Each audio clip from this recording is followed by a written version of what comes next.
Ya sí se ve, ¿no? ¿Está todo bien? Sí, se ve. Ya sí se ve, súper. Bueno, chicos, gracias, gracias, gracias. Les quería mostrar algunas obras bolivianas primero, pero me voy a saltar, pero tratemos de cerrar lo que habíamos puesto, lo que habíamos abierto la semana pasada. Mira, estas son las obras que abrimos, que habíamos visto la semana pasada, pero estaba viendo otras, por ejemplo, esta, que es del 98.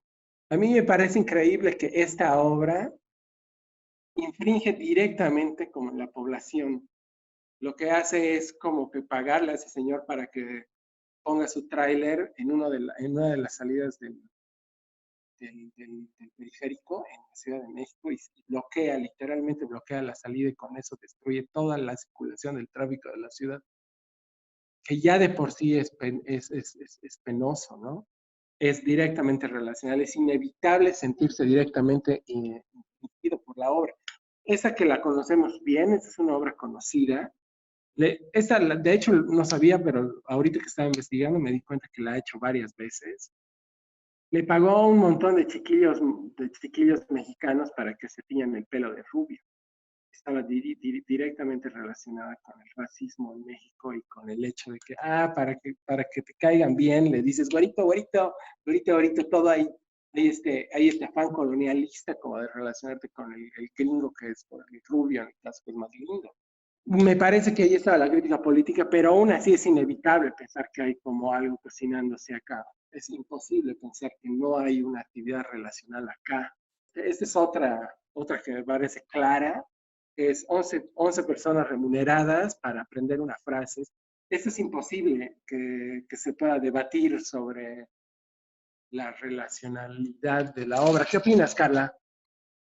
Sí, en realidad no se trataba de que si era relacional o no por el hecho de que había, o sea, de que la gente estaba participando, sino por el hecho de que él estaba pagando y que estaba condicionando a esa gente a participar. Era un poco, en realidad, ese punto. Que yo quería comentar sobre la obra del tráiler. A mí me parece sumamente egoísta. O sea, no tiene idea la vida o los problemas o lo que estaba pasando con la gente que quería pasar realmente, ¿no? O sea, a mí esa obra sí me parece egoísta. Sí, pero define egoísta en términos sociales. Obviamente él en ese sentido piensa que el fin justifica los medios, ¿no? Él se considera de ultraizquierda y él insiste en que todas estas obras en las que siempre maltrata a la gente, siempre le paga para hacer algo malvado, siempre, es así. Pero él A mí me insiste, parece, perdón que te corte, a mí me parece más bien interesante, es un espejo un poco de las mismas dinámicas que usa el día a día del capitalismo. eso es lo Es que un poco piensa las él. mismas herramientas, ¿no? Es un poco un espejo, lo veo. Eso es lo que piensa él. Yo no estoy muy seguro si eso lo justifique que le pague a esta gente y que se le haga la burla, no lo sé. La vergüenza, la humille, la explote, la abuse, no lo sé. La ética de cada quien tiene que decidir todo eso.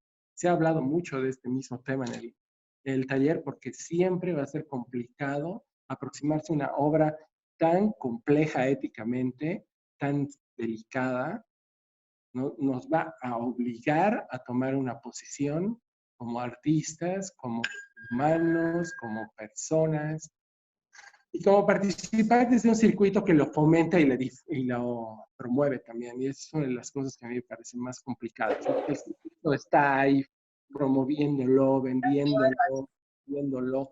Eso me parece muy, muy peligroso.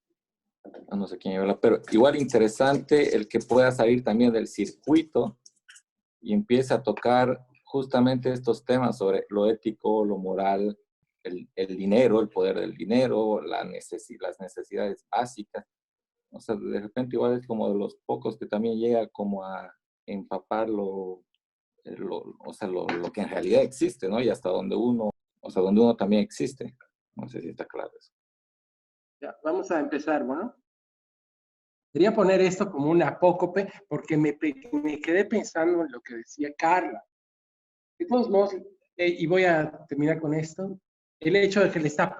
Yo pensaba que el arte relacional implica que tiene que haber algo cocinándose en la relación social, tiene que haber como algo cocinándose. No es una relación fría, no es una relación hermética que está apagada, que hay una barrera entre las dos personas, como en un banco. Yo pienso que el arte relacional tiene que provocar como que hay un espacio de diálogo, ¿no? Y en ese sentido las obras de Santiago sí son relacionales. Ahora, no sé, lo complicado es que sí hay una relación con la escultura, que las obras siempre tienen referencias a la escultura. Y eso es complicado porque normalmente el arte relacional tiende a resistirse a utilizar modelos formales tradicionales, ¿no? Siempre se lo va a mirar desde otro lado. Ahora, quería terminar con las obras de los bolivianos. Ahí lo he dejado, ¿no? En las obras de los bolivianos. Así que ahí voy a empezar. Bienvenidos todos, siéntanse libres como de comunicarnos y de hablar. Esto es más que todo un lugar de diálogo. No sientan que yo estoy hablándole como al micrófono porque me parece muy... No es el propósito generar una plataforma en la que yo hablo como loro porque creo que eso se puede conseguir fácilmente. Ya, esta es una obra del 2010 que a mí me parece clave. De hecho, Alejandra Dorado es una artista de los 90s y que no se escucha tanto de sus obras relacionales porque las ha empezado a hacer hace como 5 años. Sale mucho a la calle a conseguir firmas para que prueben las leyes contra el feminicidio. Hace todo ese tipo de trabajo social. Por ejemplo, va con sus amigas a gritarle asesino a los juzgados, a los feminicidas, o sea, sí hace como un trabajo de militancia de género, por supuesto, de activismo también, pero que tiene directamente que ver con el performance. A mí hay una obra que de hecho es esa que hizo para el Festival de Performance en 2010. Estaban estas 12 chicas, había 6 de cada lado de las terrazas del Inglés o del Palacio Patiño, de la puerta, de los edificios que hay en las puertas, para los que lo conozcan. Están todas enmascaradas y en el entorno, en el palacio, en todos los jardines habían regadas un montón de ropa interior femenina, de prendas íntimas femeninas, o sea, calzones. Entonces, lo que hacían las chicas una vez que empiezan a circular, se quitaban el calzón que traían puesto y se ponían el que encontraban. A mí esta obra como performance me parece increíble porque sí me parecía, pese a que estaban enmascaradas, de todos modos se notaba claramente que eran mujeres y había como una cierta comunión femenina. De hecho, la obra a nivel de forma era como descabellada porque las chicas salen por el palacio, se pierden en el palacio y cada vez que pillan un calzón se quitan el que traen pues se ponen uno nuevo. Y entonces pasa un tiempo, hay un inicio claro, pero el cierre de la obra es muy complicado porque nunca se llega a determinar. Como que yo sé que 2 de las chicas se perdieron en el palacio y se quedaron ahí haciendo la actividad mucho después de que la artista había decidido que ya era suficiente con el ejercicio. Bueno, esa me parece una obra clave, clásica, y me parece como un lindo ejemplo de una obra que se desplaza en el espacio de forma caótica, vamos a decir, que la morfología, la forma del desplazamiento de los artistas es imposible de, por un lado, predecir y por otro lado, de controlar. Esa me parece un clásico. Eso me parece un clásico también. Es del 2009, de Roberto Unter, y esa es una obra interesante. En ese momento político en Bolivia se hablaba mucho de las minorías y las minorías y las minorías, y entonces las mayorías, y entonces esa palabrita estaba todo el tiempo en boca de los líderes del gobierno. Entonces Roberto Unterlatater para la obra se queda pensando y dice, ¿por qué estamos hablando tanto sobre las minorías? Ok, está claro por qué lo hacían.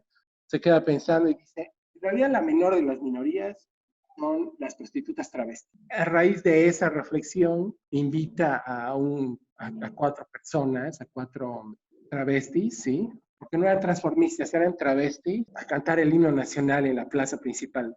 Un poco como para hablar sobre la identidad y sobre la idea de mayorías y minorías y sobre la identidad boliviana, ¿no? Sobre qué es lo que nos hace ser bolivianos y qué es lo que nos determina como mayorías y minorías. Creo que ahorita estamos viviendo ese tipo de de ejercicio en los bonos que está dando el gobierno a raíz del coronavirus. ¿De por qué le están dando a unos y no le están dando a otros? ¿Qué pasa, por ejemplo, con los que viven aquí en la doble vía, La Guardia y Cuarto Anillo, que viven debajo que viven en los canales? ¿Qué pasa con ellos que no tienen carnet de identidad, entonces no pueden cobrar los bonos? Hay muchas discusiones sobre el tema y son problemas ciertamente muy complicados. Es una obra clásica, importantísima para nosotros. Es la obra se llama Contacto, de Julio González. Esta es una obra emblemática porque se ha hablado mucho sobre el tema. Creo que las obras mestizas desde el arte contemporáneo son relativamente nuevas. Será que hay obras que están tomando cierta identificación con los grupos mestizos desde el 2007. Hay algunos fantasmas como las obras de los dinamiteros de Roberto Valcárcel o los gritones de los años 80, pero en general como el tema sobre el mestizaje se ha hablado muy poco y se ha hablado mucho sobre la conciencia mestiza de este país. A mí me parece que esta obra le da al clavo porque el artista que se besa con la señora, la señora en sí es una minoría y es un fenómeno muy complicado porque la señora es cholita, es travesti, es prostituta y es, bueno, ciertamente anciana también, o era más bien, porque ya se muere. La obra es complicada porque la persona misma es como un monumento a la alteridad, entonces hoy evidentemente como la obra implica como un contacto, un vínculo, un diálogo, una aproximación a la alteridad, y eso implica también una reflexión acerca de quiénes somos. Creo que es una de las obras más complicadas que se han hecho, como que de hecho permanentemente está siendo referida en los libros que se editan hoy en día en Bolivia, porque me parece que esta y la de los dos curadores de las que hablamos hace unos días, son las obras de las que se está hablando, de las que no podemos evitarlas, están una y otra vez regresando a la discusión acerca de la identidad mestiza boliviana y cómo nos estamos aproximando a ella desde el arte contemporáneo. A mí esta es una artista que no es muy conocida, pero me parece que esta obra es bien interesante. Se llama Mayra Mendoza, es de Los Salvajes de Oruro. Bueno, ella a través de un grupo de niños de colegio, lo que les pide es que inventen artificios o máquinas o utensilios que puedan utilizar para la recuperación marítima.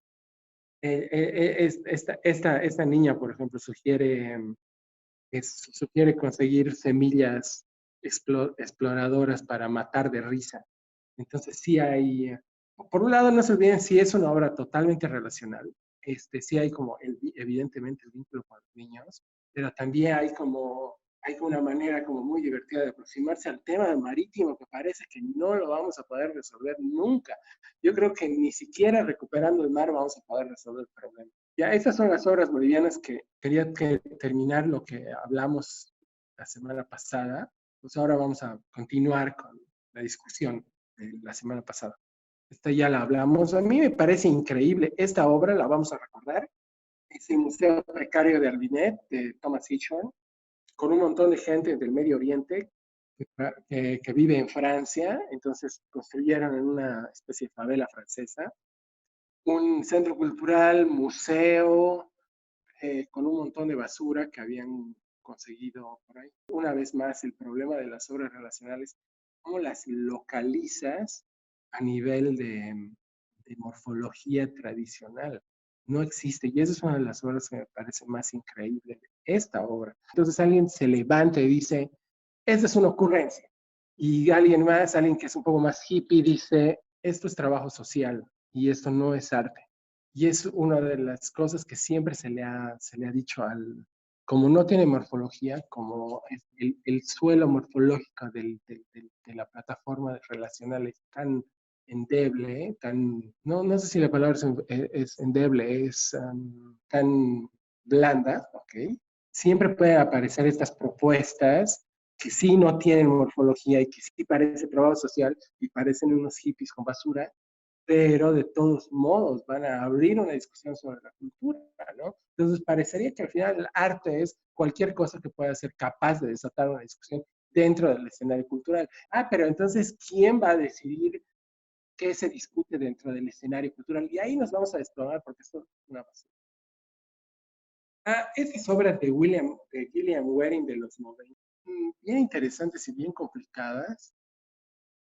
Tiene dos series. Una que le da una pizarra a la gente y le pregunta qué es lo que quieres que digan. Y la otra pizarra que es signos que dicen lo que alguien quiere que digas. Entonces hay una relación de alteridad ahí bien complicada entre lo que tú quieres decir, lo que te están diciendo que digas y lo que vas a decir. Entonces, esa tensión, ese punto de inflexión entre estos tres puntos, entre el quién soy yo, quién te digo que soy, quién debería ser o quién quiero ser, esa dimensión, ese punto de inflexión es el que está en discusión en una obra como esa. Me parece complicado, pero claro, cualquier encuestador en el mundo te va a decir que eso es tramposo porque la persona jamás va a decir lo que realmente quiere decir. Te va a decir algo que va a pensar que tú estás queriendo que él diga, pero es muy complicado como sacar como la identidad individual de las personas, ¿no? ¿Cómo haces para decir lo que nunca le dices a la gente?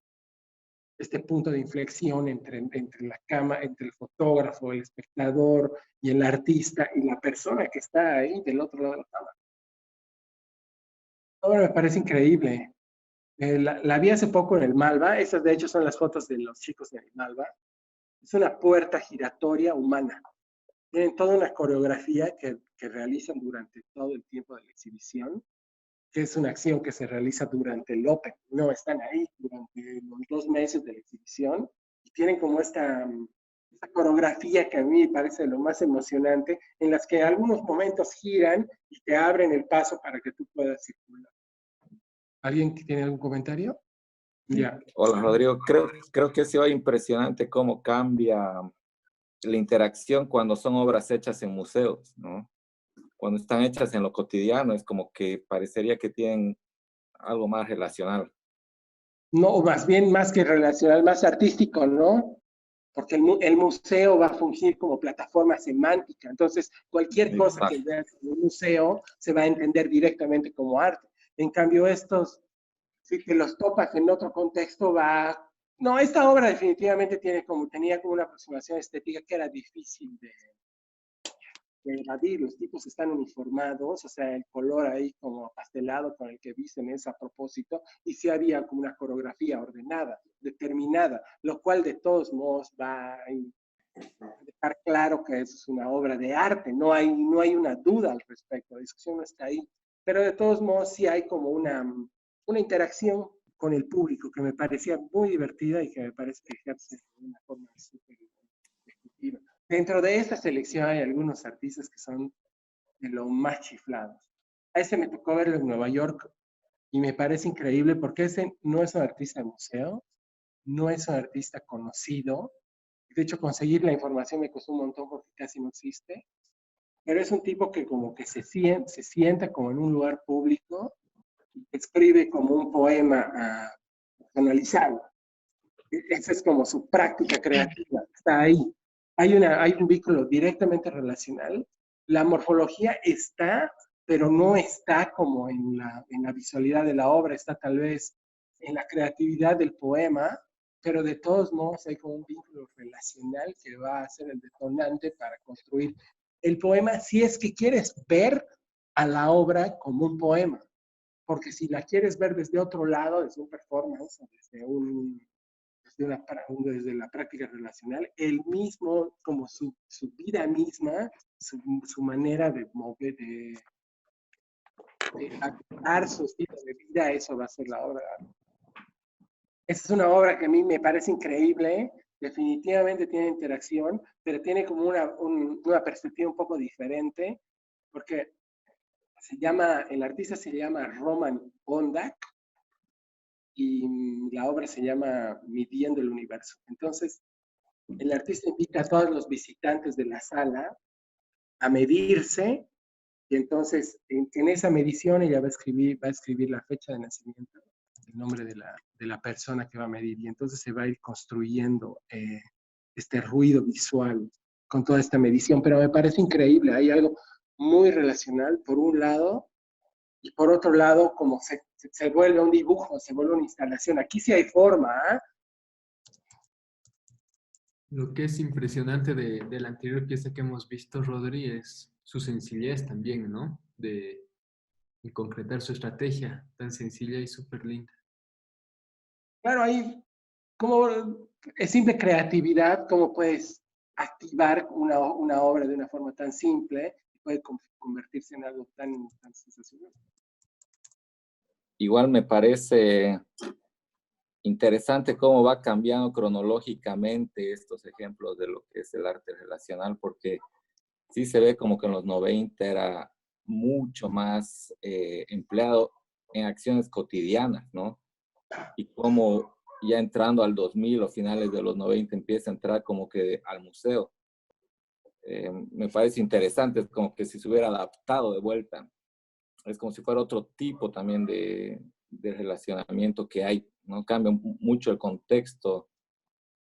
Y yo creo que mucha de la inserción de las obras relacionales ha tenido que ver con que Nicolás Bourreau, el que escribió la teoría, era muy conocido en el escenario internacional. Y eso ha servido como que toda la teoría que él ha deconstruido ya de un montón de prácticas que estaban generándose en el arte, eso ha servido como empujón para aclarar para explicar, entender y aclarar todo lo que ha sucedido después. También como que tienes un arte relacional amigable y un arte relacional Que no es amigable. exacto, o sea, que te agrede, agresivo, ¿no? O sea, tienes las dos versiones. Ahorita el que estamos viendo el anterior y este de las donuts es un arte es totalmente friendly, pero el otro es totalmente agresivo. Por ejemplo, los del chileno, los que vimos hace un rato. Bueno, nosotros en el taller hemos visto 20,000 veces a Santiago Sierra, y Santiago Sierra es un artista que hay que discutir, hay que conocer, pero sí es un salvaje. Sí. Claro, o sea, la discusión, más allá de que si es relacional o no, es eso, que es violento y que puede estar en el margen de lo no ético, y que a la vez que su obra es el espejo, como decía hace rato un compañero, de la crítica que él mismo quiere hacer, digamos, ¿no? Y bueno, y se pone casi en la misma postura que se pone, qué sé yo, es la actividad artística como poder, ¿no? Es la plusvalía del objeto del arte, el artista empleador, ¿no? El patrón, digamos, y el producto artístico como la herramienta del sistema capitalista, digamos, ¿no? Entonces, obviamente es genial, pero es ahí eso, ¿no? Es como abre entre paréntesis y te cuestiona sobre la ética, ¿no? Y eso es lo que a mí tal vez me he expresado mal, pero es eso, ¿no? O sea, decía que es conflictivo pensárselo como relacional, pero también, claro, tienes razón, tal vez yo estoy pensando en un arte relacional muy romantizado, digamos, ¿no? Como de reflexión social, política social, que de hecho es una reflexión social, lo de Santiago Sierra, perdón, pero creo que lo que se le puede cuestionar es eso, ¿no? Es su abuso de poder dentro de la institución del arte, respaldada por la institución del arte, digamos. No sé, en general en Bolivia los artistas, creo que Carla, tú y yo ya lo hemos hablado, son lo más ñoños. Entonces no hay ese tipo de artistas tan cínicos en el mundo del arte, somos unos títeres en comparación. Esta obra a mí me parece increíble, me parece una linda metáfora de cómo las individualidades, las perspectivas individuales pueden construir panoramas más amplios, o sea, unidos pueden construir panoramas más amplios, ¿no? Como que el otro día leía un libro de un sociólogo que decía... Rodrigo, ¿sabes de qué año es esta obra? Esta obra es del 2007. Estaba leyendo que en realidad la razón por la cual el humano es la cumbre ha sido capaz de posicionarse como lo principal en la naturaleza y está como acaparando todos los capitales de la naturaleza, es porque es el único animal que puede trabajar en conjunto. y puede trabajar en conjunto a unos niveles de logística muy amplios, como construir la Torre de Babel o hacer como realmente como construir ciudades y tener aparatos de logística muy amplios. Creo que lo del coronavirus, nos guste o no, es impresionante a nivel de cómo se ha disparado la enfermedad y cómo ha habido una circulación tan efectiva de la información sobre el tema, ¿no? Creo que esta es una metáfora muy bonita sobre este mismo tema. La artista sale a la calle y le pide a la gente que le vaya construyendo un pedazo del mapa. O sea, tiene un pedazo del mapa y con la gente, mientras dialoga, va construyendo el resto del mapa. Entonces se vuelve como una especie de grid, de red, como que todos estos como estos ímpetus individuales van construyendo como la extensión total del mapa, ¿no? Eso me parece increíble. Y cada quien bajo su propia subjetividad, porque evidentemente todo eso se genera en el diálogo y siempre hay como errores de percepción sobre la estructura de la ciudad. Entonces todo esto se va a poner en discusión la subjetividad de la percepción del territorio y del mapa a través de la obra, ¿no? Eso me parece increíble. Ya esas son obras un poco más light, el artista invita a comer. Ya esas obras son muy complicadas para entender a mi manera de ver, porque creo que la discusión más complicada que vamos a siempre tener en este taller es dónde termina el arte, dónde termina el arte y dónde empieza la crítica política, el trabajo social, el humanismo, esa línea que probablemente a simple vista es muy fácil de definir, no existe la línea, no existe, está todo mezclado, pero simplemente por un asunto de territorializar, en estas obras es muy difícil. Por ejemplo, esta obra es un diseño de unos arquitectos, no, de un arquitecto que se llama Massimo Bartolini, y la idea era construir esto que es de alguna forma una escultura, sirve de libreros para que la gente pueda intercambiar libros. Entonces la gente va, deja sus libros y se recoge uno que le interese, si no, no. Y entonces se va generando como una plataforma de circulación de libros, pero desde la escultura, porque desde el trabajo social se ha intentado hacer, incluso se ha intentado, a mí me pareció curioso porque en Santa Cruz hace como un año, un día Raquel y yo estábamos caminando en la plaza y habían puesto un librero público que tenía la pretensión de justamente tener esta función. Pero fue muy divertido porque Raquel y yo decimos, vamos a llevar nuestros flyers para difundir nuestras expresiones al librero, ¿no? Y de repente cuando regresé a los 2 días se habían llevado los flyers, pero estaba invadido de publicidad cristiana. Entonces los cristianos habían tenido la misma idea de nosotros. Pero lo cierto es que no funciona ese tipo de cosas en Bolivia porque se roban todo lo que pueden y otros te ponen una cosa para que te la robes, como los artistas y los cristianos que te dejan esas cosas para que te la robes, para que te la quedes. Entonces, no, como que no hay esa posibilidad de diálogo a esos niveles en un país como este. Cualquier cosa que hayas en la calle se lo van a robar. Pero esta hora también es un poco inútil, ¿no? Porque una lluvia y chao biblioteca. Bueno, pero eso es porque vos vives en Santa Cruz. Yo asumo que si vives en Lima, eso no es problema, ¿no ve? Hay ciudades en las Algo que que no hay me nieve. Pero es en parece, Bélgica, hay nieva, no solamente llueve. Ajá. algo que me parece También. interesante es y lo que llama la atención de esta arte relacional es que es un reflejo, que puede ser una técnica para sacar un reflejo social o de un contexto, depende de qué es lo que hagas. O sea, si vos dices que esta obra no funciona en Bolivia porque se lo roban, bueno, eso puede ser una interpretación que se le puede dar, depende del contexto y el lugar donde. Y el artista, sencillamente, es el conductor del mensaje.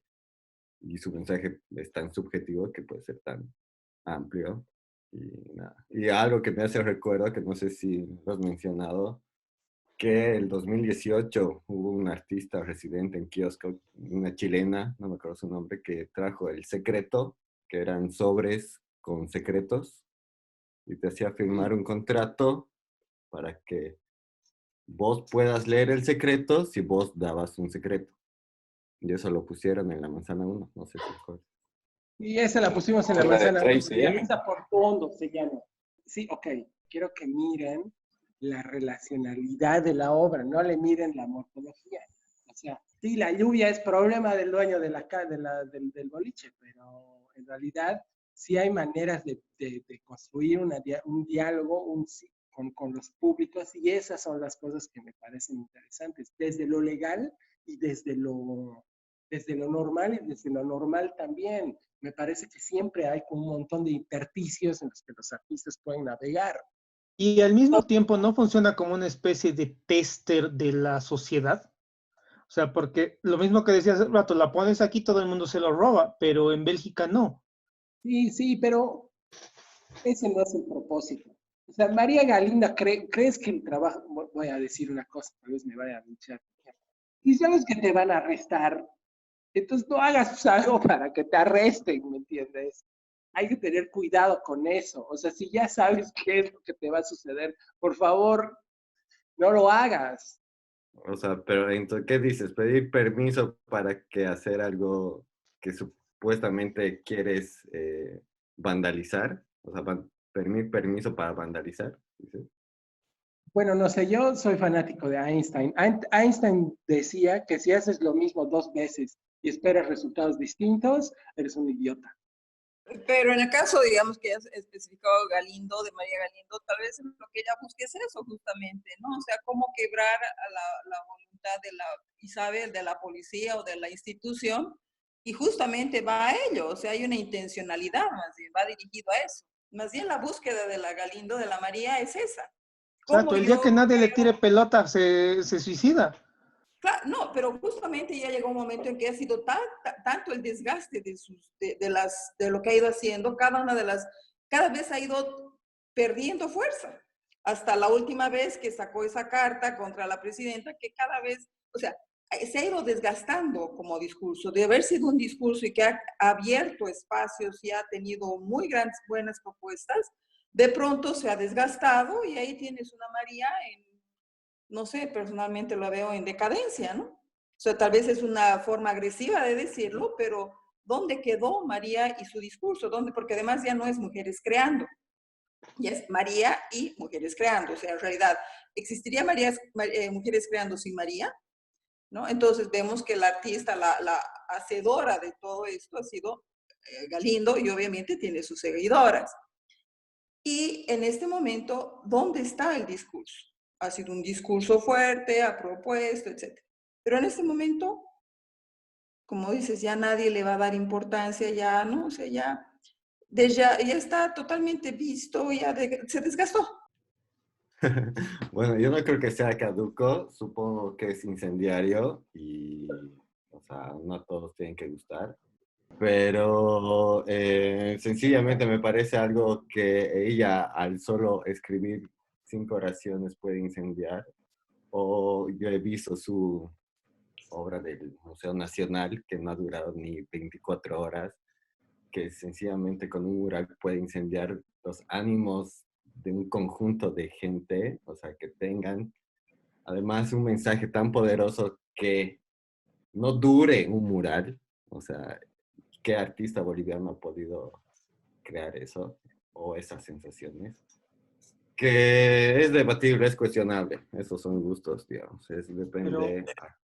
Ya, vamos a seguir. Bueno. Di una Ya, vez. solo quiero puntualizar Ya, es unas que cosas, 2 puntos, no sé. yo también No quiero tanto, aportar dos si, cositas. para continuar con esto, si para interpretar, digamos, las obras de Mujeres Creando, no tanto centrarnos en la artista, sino en la interpretación de qué es lo que la obra mismo te dice. O sea, porque ahí está lo interesante de las obras de Mujeres Creando. ¿Qué es lo que te dice? ¿Qué es lo que te propone? ¿Qué es lo que te cuestiona? No tanto la cronología del discurso de María, digamos, sino es cómo a partir de un pensamiento feminista que Bolivia no saben o todavía no ha llegado a esa corriente, llega un feminismo totalmente boliviano propio y se Y es incorpora como, o sea, a mí me parece ahí entra necesario, el debate, digamos. honestamente, porque he abierto, yo tengo 24, obviamente tengo muy poca idea de lo que ha sido María Galindo, digamos, antes, ¿no? En los 90s y todo eso, yo era un bebé.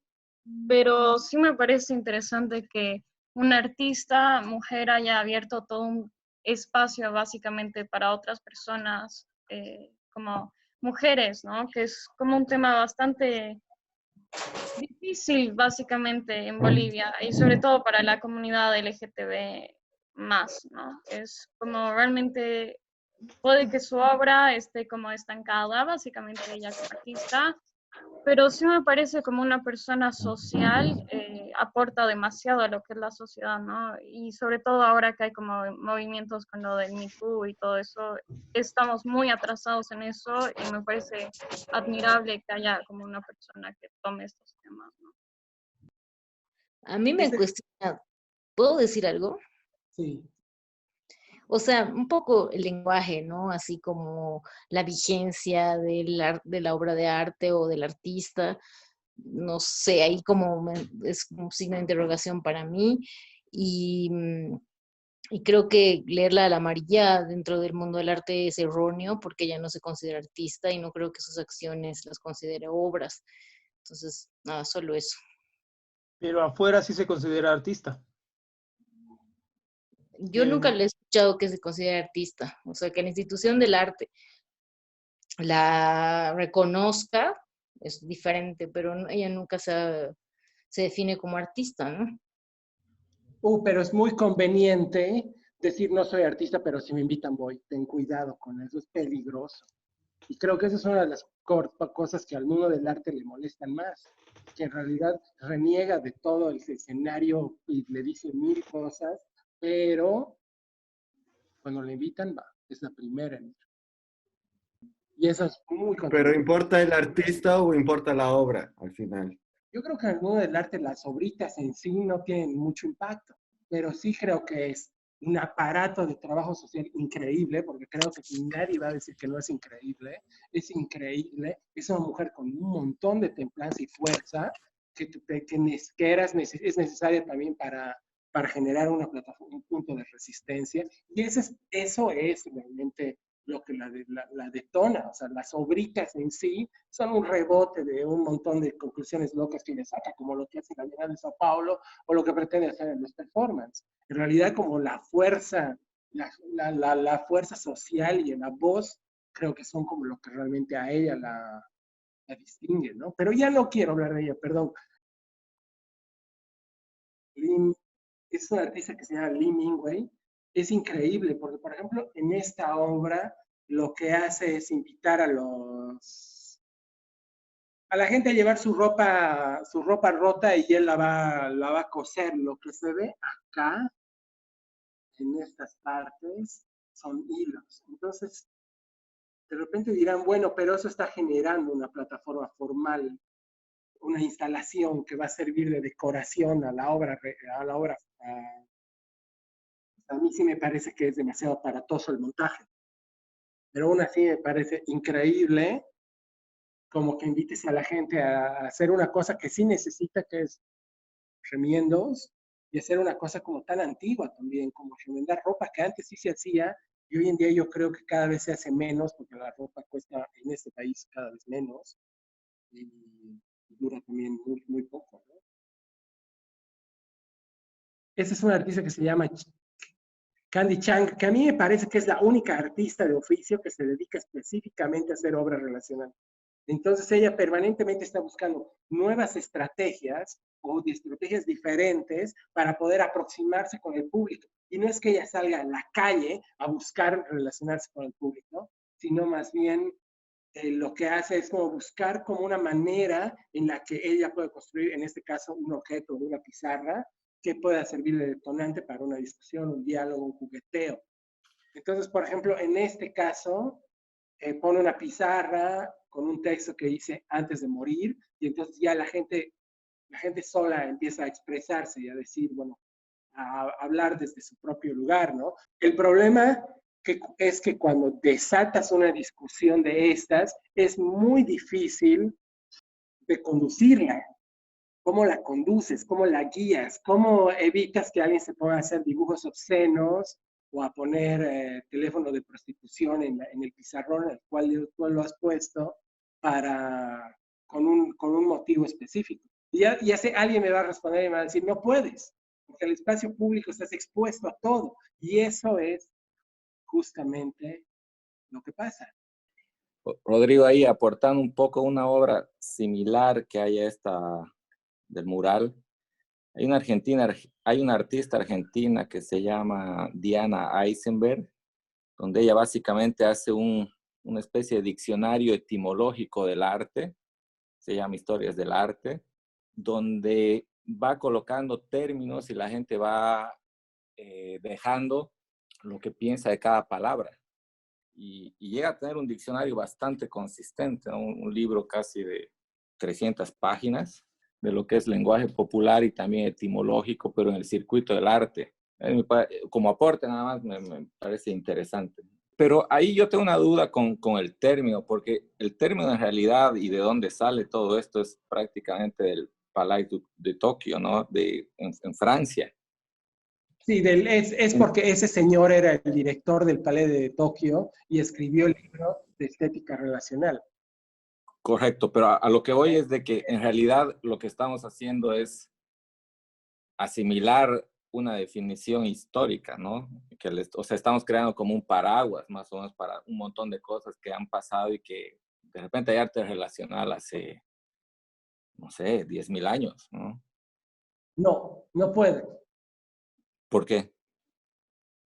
Lo que pasa es que, mira, hay un circuito y el circuito construye las normas y esa norma sirve para normar, para delimitar la estructura de lo que funciona o no funciona dentro del circuito. Eso está claro, lo sabemos bien.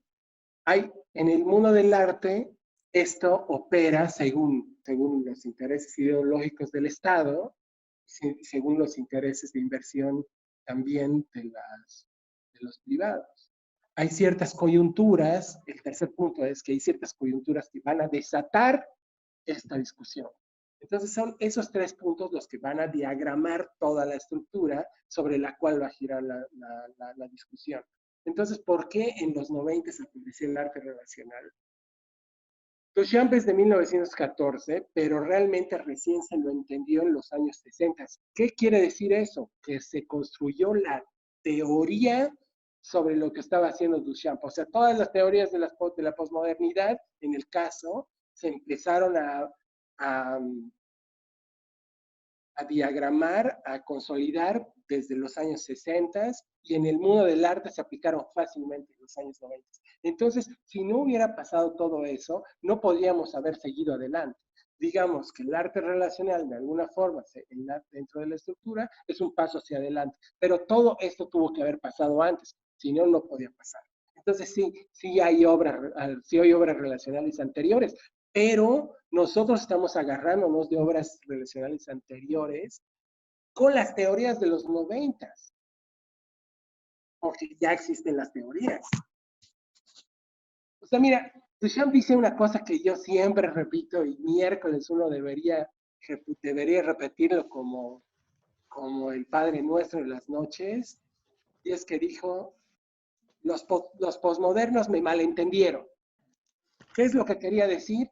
Es que él hace unas obras en los años 20, a principios del siglo, entre el 15 y el 30, entonces hace algunas obras y 30, 40 años después llega gente, construye teorías, interpreta y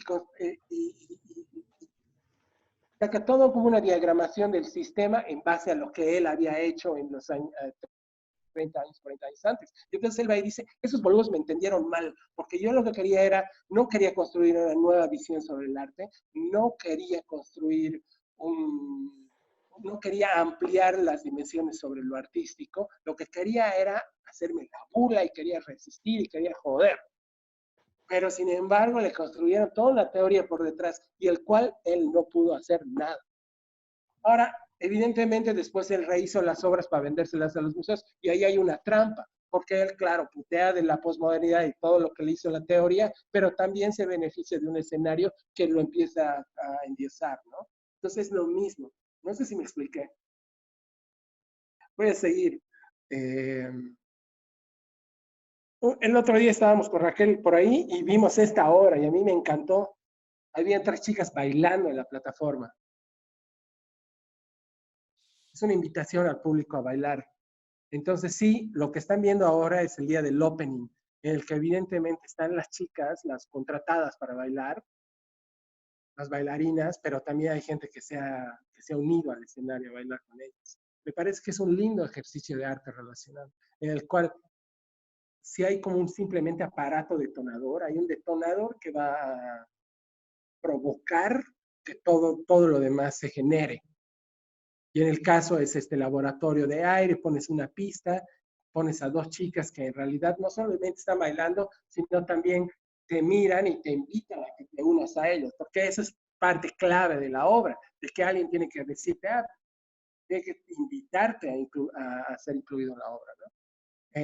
Pero me parece un ejemplo muy lindo y yo que la viví, que la experimenté en vivo, me parece que funcionaba súper bien.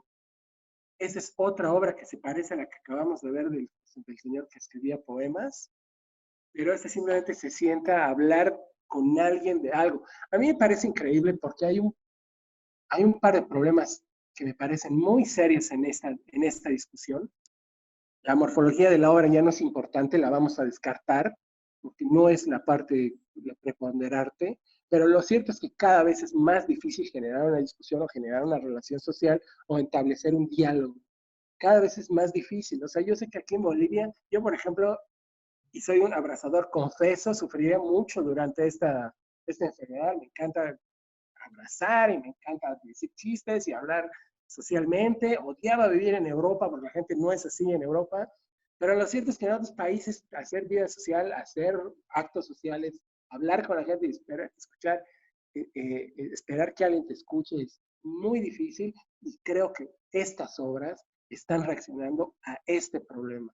Hay problemas de socialización muy serios, los niveles de suicidio son muy altos y todo ese tipo de crisis humana o emocionales están proyectadas en estas obras. Creo que si los artistas están generando plataformas de relacionamiento social, es precisamente como un ejercicio de resistencia a esto que es un problema que claro, lo curioso es, y creo que en ese sentido tienen razón, Llobet tiene razón, en que se haga como un ejercicio de obra de arte para generar todo esto.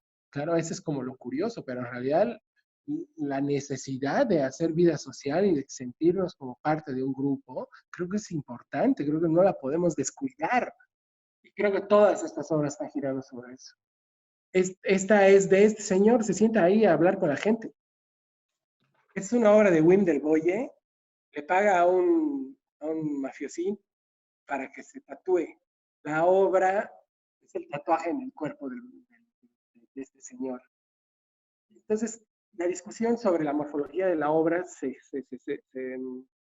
vuelve bien complicada al mismo nivel que la obra del sexo por dinero de Andrea Fraser, y es dónde están los límites entre la obra y el cuerpo vivo y qué pasa con él cuando el tipo se muere y qué pasa después de la exhibición, qué pasa si alguien se la compra. En el caso de esta obra, alguien pagó 150,000 euros por la obra, el sujeto de la obra, la persona tatuada, de alguna forma es el objeto o la base o el recipiente de la obra. Y ahí hay una cosa capitalista muy extraña, pero cada vez que el coleccionista quiere exhibir su obra, entonces la persona tatuada tiene que ir a su casa y exhibir la obra. Pero creo que me parece que esa es una de las discusiones más complicadas, no solo en los límites de dónde está la normativa sobre la obra, qué es la obra y dónde está localizada, sino también en la relación social que hay entre dueño capitalista de la obra y la persona que carga con él. ¿No? Me parece una obra complicadísima y en esa discusión me parece que sí es relacionada. Aquí en esta obra lo interesante me parece fabulosa porque además ya es el cuerpo como objeto y además ya no solamente en vida del objeto que es el ser humano, sino post-mortem, ¿no? O sea, que tiene que, inclusive tiene derecho a comprar el cuerpo, o sea, tatuado la parte del cuerpo del que un día fue modelo, pero que se ha convertido en objeto de esta obra para esa exhibición, ¿no? O sea, porque va a cumplir una función en vida, pero después de vida, después de la muerte, su cuerpo se convierte en esa obra, es parte de esa colección, ¿no? Súper fuerte, muy, muy fuerte. Es bien complicada. De hecho, recordemos que estas obras originalmente empezaron a hacerse con cerdos, que el artista empezó a tatuar un montón de cerdos. Y sí, era ya como atroz. Por un lado, exhibía los cerdos vivos, y en algún momento exhibía los cerdos muertos que tenían los tatuajes. Y en algún momento ya la ley en Europa empezó a renegar de la condición de las piezas, y entonces empezó a prohibirle al artista llevarlas a cabo. Y entonces, obviamente, el artista lo que hizo es irse a la China a fabricar las obras. Para Holanda, que era el país de origen, no podía hacer nada más que prohibirle a él que haga las obras en el país, pero eso era muy frágil, ¿no? Es extraño porque esta es la última obra puramente relacional que vamos a ver. Es una obra que se hizo en el Malva hace poco. Es una obra que a mí, por un lado, me parece que no es una obra, me parece que era un ejercicio del Malva, pero por otro lado, me parece que como obra relacional sí funciona como una especie de club de gemelos para que la gente se conozca, pueda platicar sobre sus propias experiencias de gemelos, bueno, aprovechan para fotografiarse. Esto, no estoy muy seguro si es una obra, pero no me importa, porque me parece que sí tiene como todo el potencial, toda la estructura como para hacer una obra de autor. Entonces es complicado concluir esta sección con esta obra porque no es una obra de autor, pese a que de todos modos es una obra de museo. Ahora lo que yo quería mostrarles ahora, hay una cosa que yo llamo como prótesis relacional, que hay un punto en el que la relación social deja de ser lo más importante en la obra y empieza a dialogar no solamente con la parte social, sino hay cierta alteridad objetual. Empieza a combinarse toda esta relación, este acto social o esta circulación pública de la obra empieza a ponerse en tensión con la escultura. Y esas son las obras que voy a ver, ya no son relacionales. Para darles un adelanto, esas son obras que no solamente como tienen una estructura relacional, pero también como hay un aparato escultórico que las va a distinguir. Como por ejemplo, esta es una obra antigua de Rosemary Troquel. Entonces dirás, ¿esa es una foto, un Photoshop? ¿Qué es? Y hay un punto en el que este espacio de diálogo es el que se complica, porque no parece estar claro si la obra es el suéter, la foto es el suéter, el performance del suéter con dos cabezas. Hay un punto en tensión que es el que vamos a explorar ahorita. Este es de Charles Ray del 73. Esta me parece que es un poco más gráfica y me parece también que tiene que ver sí con el cuerpo y también con la escultura. Entonces ya no es relacional en los términos relacionales de lo que habíamos estado viendo acá, sino hay como más, como una especie de tensión, de alteridad, mucho de lo que tiene que ver desde el cuerpo con los objetos, la moda, el diseño, la arquitectura y las mismas relaciones sociales, ¿no? Yo tengo una idea, no sé si alcanzo a lanzarla o no quedármela adentro. A ver, dime. Mira, lo que estoy dándome cuenta de las fotos que han mostrado y lo que hay, los trabajos que hemos visto, y también me permite un poco reflexionar sobre qué es o qué no es, como fuera del arte relacional. Creo que es importante el código lingüístico. En todas se repite eso. De hecho, esta que están mostrando ahora, yo la tiraría adentro si es arte relacional. La del hombre y la escultura, quizás no, porque veo que se repite esto de la necesidad de un código lingüístico que te da una instrucción o una forma de proceder de distintas formas. El artista puede estar o no estar, puede el cuerpo o no estar el cuerpo, pero siento que se repite esto casi como de definir al ser humano, yéndome ya exagerándolo, como desde el lenguaje. Eso es lo que quería sacar. Sí, eso es lo que les estaba diciendo. Esta es la segunda parte de lo que vamos a ver. Se diferencia un poco de la teoría más relacional que hemos visto hoy. Pero bueno, estén atentos. Gracias por asistir, chicos. Genial. Cualquier comentario, escríbanos, por favor. A mí me interesa saber sus inquietudes. Bueno, gracias y nos vemos la próxima semana. Gracias, Rodrigo. Gracias a todos.